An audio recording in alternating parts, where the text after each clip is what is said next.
Comment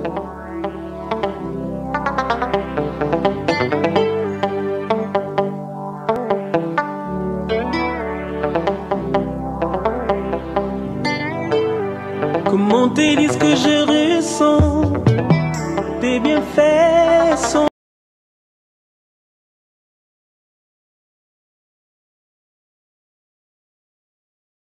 Bonsoir, pasteur Bassesson. Bonsoir, évangéliste Mas. Nous sommes ce soir dans votre bureau pour échanger avec vous d'un sujet qui est assez important pour le corps de Christ, le sujet de l'alcool. Quel est votre sentiment à propos de l'alcool? D'abord, je me présente à vous, je me nomme pasteur Bassesson Augustin, pasteur principal de l'église du Réveil, la Côte d'Ivoire, Yopougon, communauté Galilée. Derrière le centre de l'Institut, la Sotra. Vous voulez parler du vin alcoolisé. En fait, le vin en lui-même n'est pas une mauvaise chose en soi, mais tout dépend de l'usage qu'on en fait. Le vin faisait partie de la culture, des aliments et de la boisson ordinaire en Israël. Mais il plantait donc des vignes qui produisaient du raisin et qui ne donnaient pas seulement que du vin alcoolisé, mais il consommait du raisin sec ou frais qui ne contenait pas de l'alcool, qui n'était pas fermenté. Et donc c'était un aliment ordinaire qui n'a rien de mauvais en soi. Donc par rapport au vin alcoolisé, c'est ce que pour le moment je peux dire. Ok. Donc certains chrétiens ne trouvent aucun inconvénient à consommer du vin alcoolisé.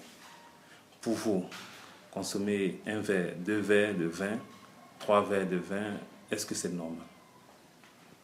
Bon, c'est leur opinion. Pour ceux qui ne trouvent pas d'inconvénient de consommer de l'alcool, mais pour ma part, la Bible dit que tout est permis, mais tout n'est pas utile.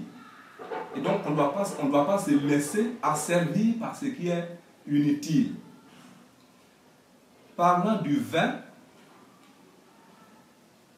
mon sentiment personnel, je trouve qu'il ne convient pas. Il y a des inconvénients pour un chrétien de faire l'usage de l'alcool. Parce que la Bible contient plusieurs passages qui nous mettent en garde contre l'usage de l'alcool.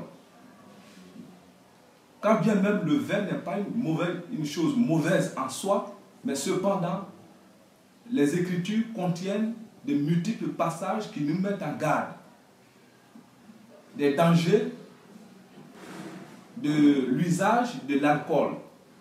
Oui, mais cet usage, certains disent qu'on n'abuse pas. Bon, je prends un verre, je ne suis pas ivre. Donc, ce n'est pas un problème pour moi. Et je peux être chrétien, puis aller m'asseoir, prendre un verre de vin, peut-être même prendre un peu de bondji. Et puis, bon, ça ne peut pas être une entrave à ma marche chrétienne. Donc, pour vous, quand vous parlez d'usage, est-ce qu'il y a une différence qui est à noter entre l'usage abusif et puis l'usage non abusif? Bien sûr, quand nous prenons la Bible dans le livre d'Éphésiens au chapitre 5, verset 18, la Bible dit « Ne vous enivrez pas de vin, c'est de la débauche, mais plutôt soyez remplis du Saint-Esprit. » Donc, pour le chrétien, la chose importante et l'essentiel à rechercher pour sa relation avec Dieu, c'est d'être rempli du Saint-Esprit.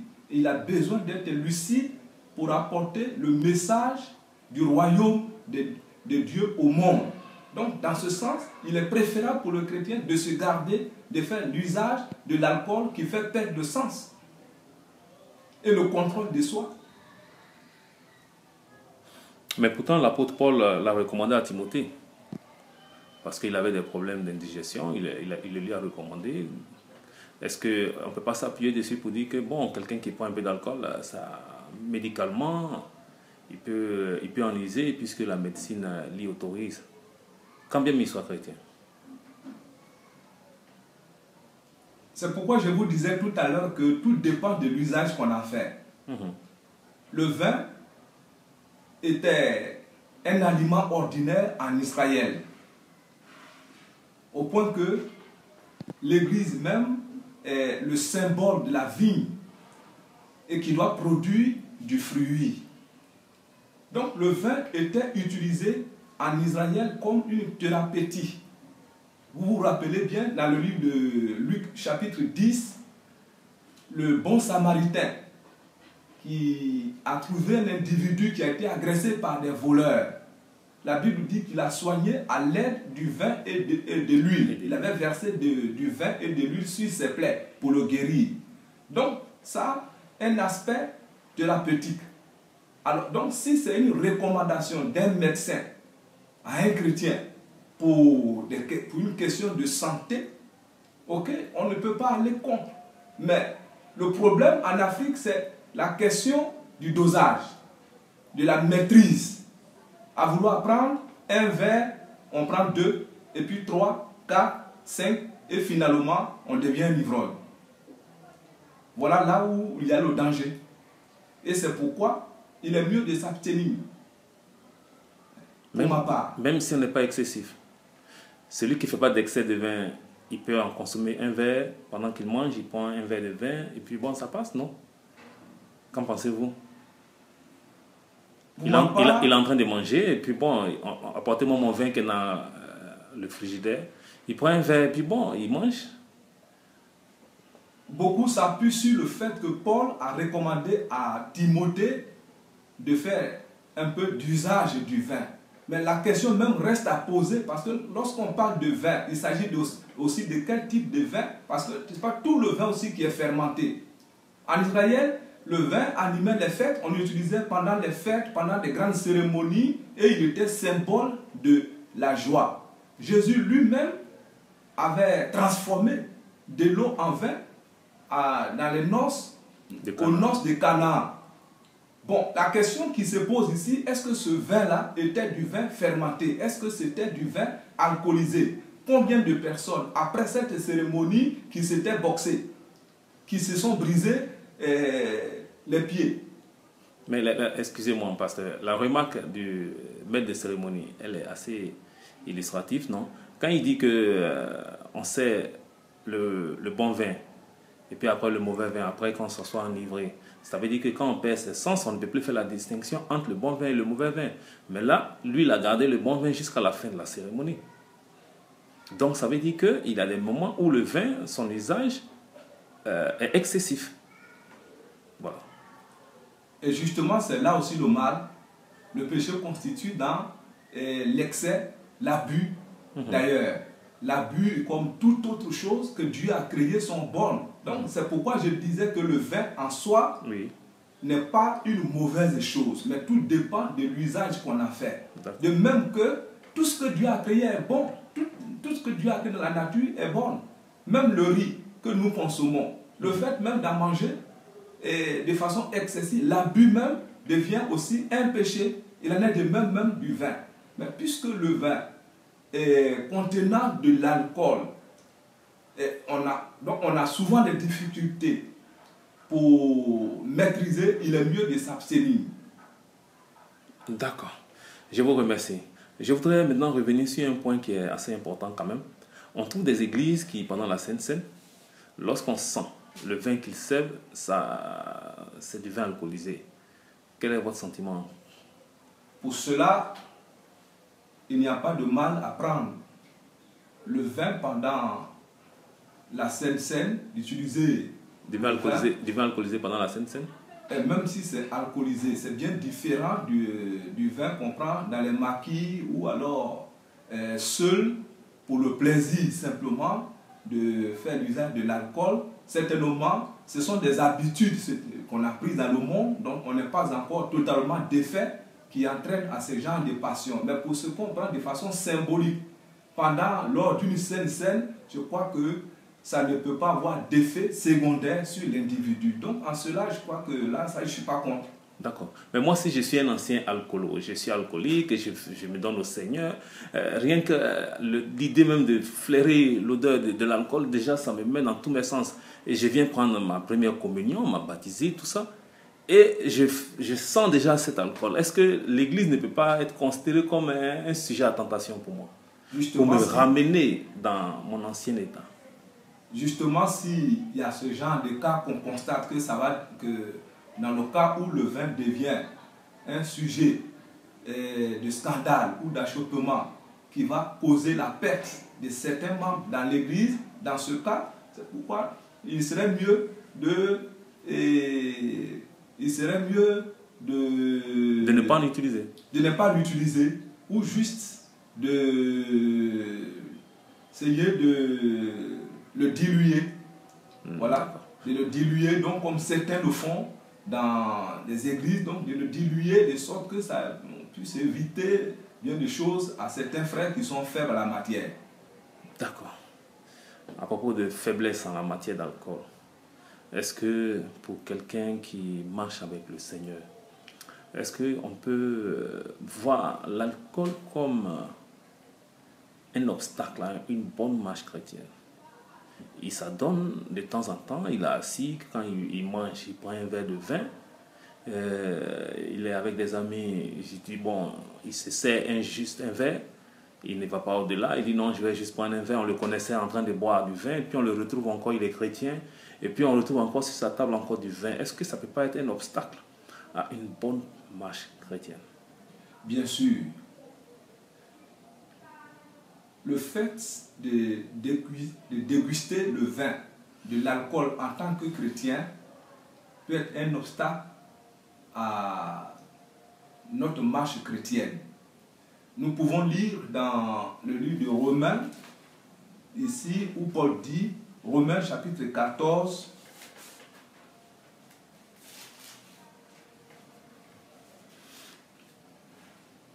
et nous lisons à partir du verset 19, voilà, je lis. Ainsi donc, recherchons ce qui contribue à la paix et à l'édification mutuelle. Pour un aliment, ne détruisons pas l'œuvre de Dieu. À la vérité, toutes choses sont pures, mais il est mal à l'homme, quand il mange, de devenir une pierre d'achoppement. Il est bien de ne pas manger de viande, de ne pas boire de vin et de s'abstenir de ce qui peut être pour ton frère une occasion de chute, de scandale ou de faiblesse. Cette foi que tu as, garde-la pour toi devant Dieu.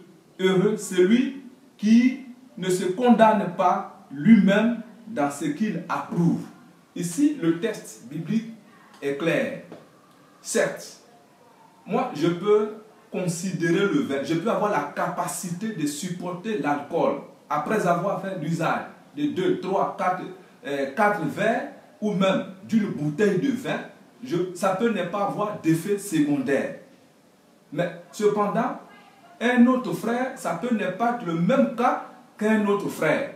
Et ici, la Bible dit, pour éviter d'être une pierre d'achoppement, d'être un scandale et de détruire l'œuvre de Dieu pour un aliment, il serait donc mieux de s'abstenir.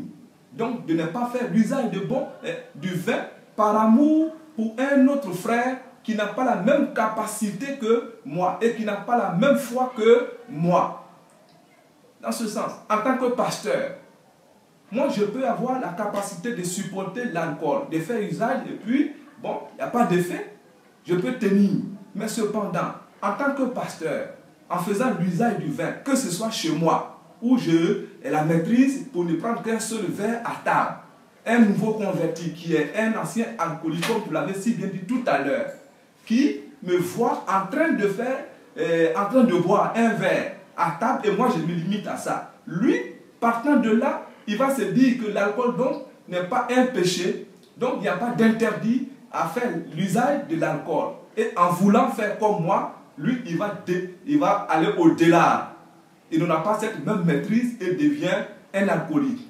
Alors, j'aurais été pour ce frère-là une pierre d'achoppement. C'est pourquoi la Bible dit, si moi j'ai la foi que manger de la viande sacrifiée n'aura pas d'effet, d'inconvénient sur ma vie chrétienne, sur ma marche chrétienne, si le fait de prendre un verre simplement à table n'a pas d'inconvénient sur ma vie, mais je ne dois pas le faire à cause de l'autre frère qui peut être fait, qui en me voyant faire, qui peut être entraîné, n'est-ce pas, loin du Seigneur, que l'alcool, par l'effet de l'alcool. Donc c'est pourquoi il faut s'en abstenir. Donc je trouve que il fait usage de l'alcool en tant que chrétien, en tant que pasteur, n'est pas une chose bonne.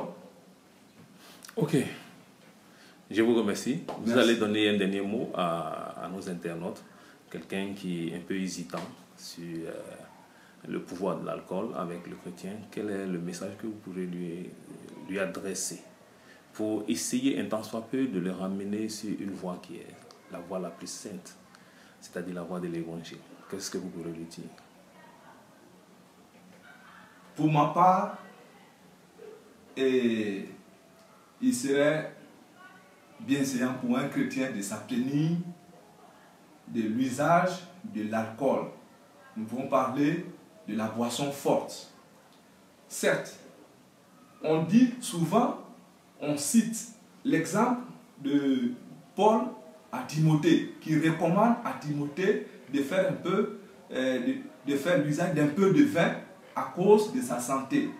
Mais écoutez, dans nos supermarchés, il y a du raisin, il y a du vin non fermenté qu'on peut utiliser, donc qui contient du fer et certains aliments, n'est-ce pas, certains calcium pour la santé du corps. Ce n'est pas forcément le vin alcoolisé, ce n'est pas forcément du vin fermenté. Donc on peut, n'est-ce pas, prendre ce raisin, utiliser le jus de raisin, on peut même prendre du raisin simple, on peut prendre même du jus non alcoolisé, du raisin, ça a les mêmes effets pour la santé du corps. On peut prendre. Donc il n'y a pas forcément que du vin alcoolisé qu'il faut utiliser pour être en bonne santé. D'ailleurs, pour celui qui vraiment a sa foi en Dieu, nous pensons que notre santé ne dépend pas de l'alcool, mais plutôt du Seigneur qui nous donne la vie, le souffle de vie. Donc je voudrais vraiment exhorter les frères qui déjà sont engagés et sont liés par cet esprit et qui sont engagés dans cette voie de se ressaisir et de faire des efforts pour abandonner cette voie qui n'honore pas le Seigneur, pour question même de témoignage en tant que chrétien. D'ailleurs, quand la Bible nous dit que pour des frères qui se disent frères et qui font usage de vin, ne doivent pas être considérés comme des frères en Christ. Et dans la liste de ceux qui sont destinés à aller en enfer, nous trouvons, n'est-ce pas, des ivrognes. Des ivrognes, et parmi ceux, tous ceux qui sont appelés à l'office, la Bible les interdit, que ce soit un demi-verre et un demi-verre, la Bible interdit hermétiquement l'usage de l'alcool à tous ceux qui exercent le ministère pastoral, à tous ceux qui sont appelés au sacerdoce. Or, dans la Nouvelle Alliance, tout chrétien, tout croyant est appelé à servir Dieu. Donc il a ce devoir de s'abstenir, d'être lucide pour apporter le message divin au monde entier, pour annoncer les vertus de celui qui nous a appelés de façon lucide. Donc il est mieux, pour moi pas, de s'abstenir de l'usage de l'alcool. Ok. Merci, Pasteur Bastesson. Merci. Que Dieu vous bénisse. C'est moi qui vous remercie. Que Dieu vous bénisse. Amen.